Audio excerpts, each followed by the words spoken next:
the milking song again.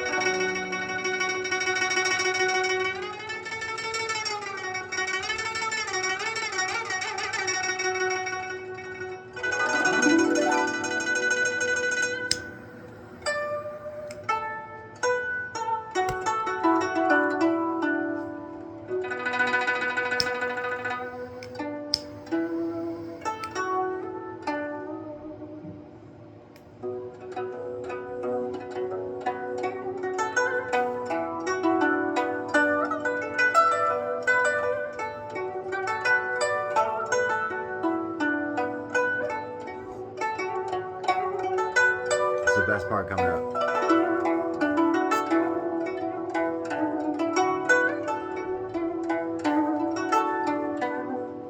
Right here.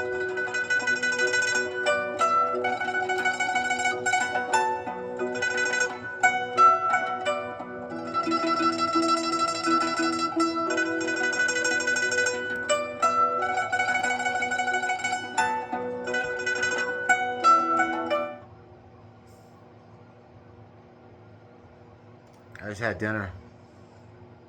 Sweet cheese, what meat?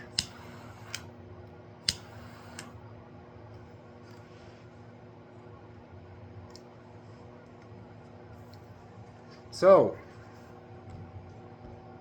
talking last time about anchors. So I have some shitty feeling inside me, big surprise. I use it as an anchor. Instead of suffering passively and driving myself crazy by thinking about it, I feel like shit. Okay? So what did I do in the past? I sit around and think about it. Well, I feel terrible. And I need to do this, and I need to do that. And why do I feel this way? And why is this happening to me? On and on and on and on and on and on. No, no more.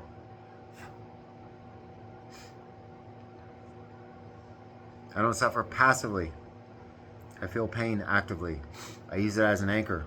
I ride that conveyance. So what does it mean using it as an anchor? What does it mean resting my attention on the equilibrium point inside me? The equilibrium point at this very moment being my ass pressed against the seat, that's an anchor. That's a sensation. It's a neutral sensation. I'm resting my attention in it at this very moment. There's also some other subjective experiences, sensations that I'm anchoring my attention in all the time. They're bearable sensations. So what do I mean by resting my attention? It means I'm aware of them, of that spot, of my ass on the seat, on the ground. I'm aware of that sensation. I'm also aware of my awareness of it. Okay? If I hold up my finger, I'm looking at it, I'm aware of it most of the time. Everybody's aware all the time. I'm aware of my finger. But if you tell somebody, look at your finger and be aware of your awareness of it. Okay? Be aware that you're looking at it. That's aware of your awareness. So if you're feeling like shit, instead of trying to change it, which you can't, I've never found a way to do it. I'm 49 years old. I just turned 49. I haven't found a way to do it. I got realistic.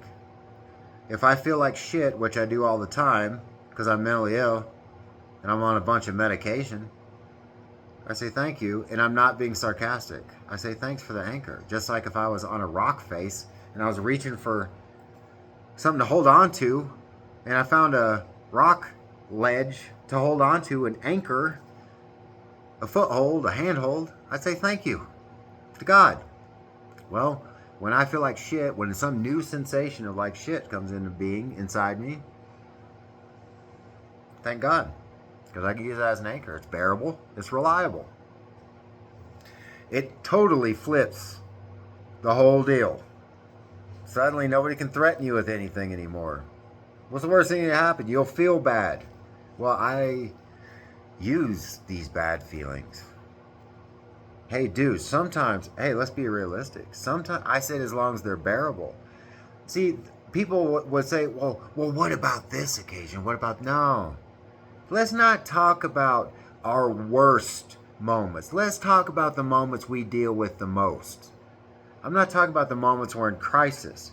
I'm talking about let's get a hold of the moments we deal with the most. which is most of the time my shitty feelings are bearable. Most of the time my shitty feelings are bearable. These are the same feelings that I feel like shit inside. These are the same feelings that used to drive me fucking crazy to the point of madness, misery, life and death situations, the desperation of people, desperate people. I was desperate for a way out of my suffering. I didn't know at the time, and what I found out, that the very feelings that I feel right now are the very conveyances that I'm using for spiritual practice. And this isn't really even spiritual practice, it's just practical. The question is, how do I map out as much as I can of the world around me, inside and outside? How aware can I be of it? Because as I need to flood it with awareness as much as possible, because by doing that, I'll be in the present moment. I tell a buddy here, hey, we're doing it, ain't we? That's what I tell myself. Hey, man, I'm not fucking up. I'm doing it. I'm in the present. I'm in the present, right? I mean, just because you're in the present moment, trust me, that doesn't mean your problems are going to go away. No, in fact, you're face to face with them. People do anything not to face themselves. They will literally go climb Mount Everest.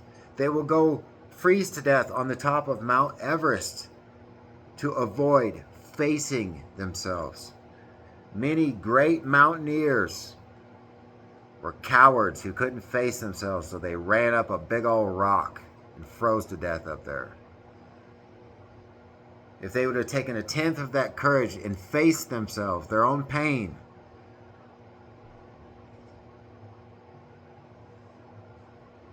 that rock that they climb, that defines their life, climbing that rock.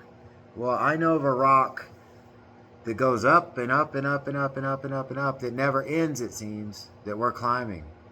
And I need footholds in order to do it, and I need handholds, and those are anchors in my mind and my body. So I've talked about the sensations, the funk gorgonzolas inside, the meteorology that's not going anywhere. I feel like shit. I use that as an anchor.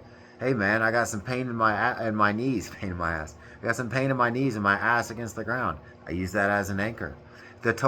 As much as I can feel about myself, I use as an anchor. Okay? Being obsessed with the self so you can forget the self. Remembering the self so you can forget the self. Remembering the physical sensations of the self to the exclusion of everything else. Okay? So that's what it means with an equilibrium point in my body, my ass against the floor right now. I'm aware of my awareness of it. Okay? That's the first principle of sustained equilibrium. Subjective experience. I just explained it.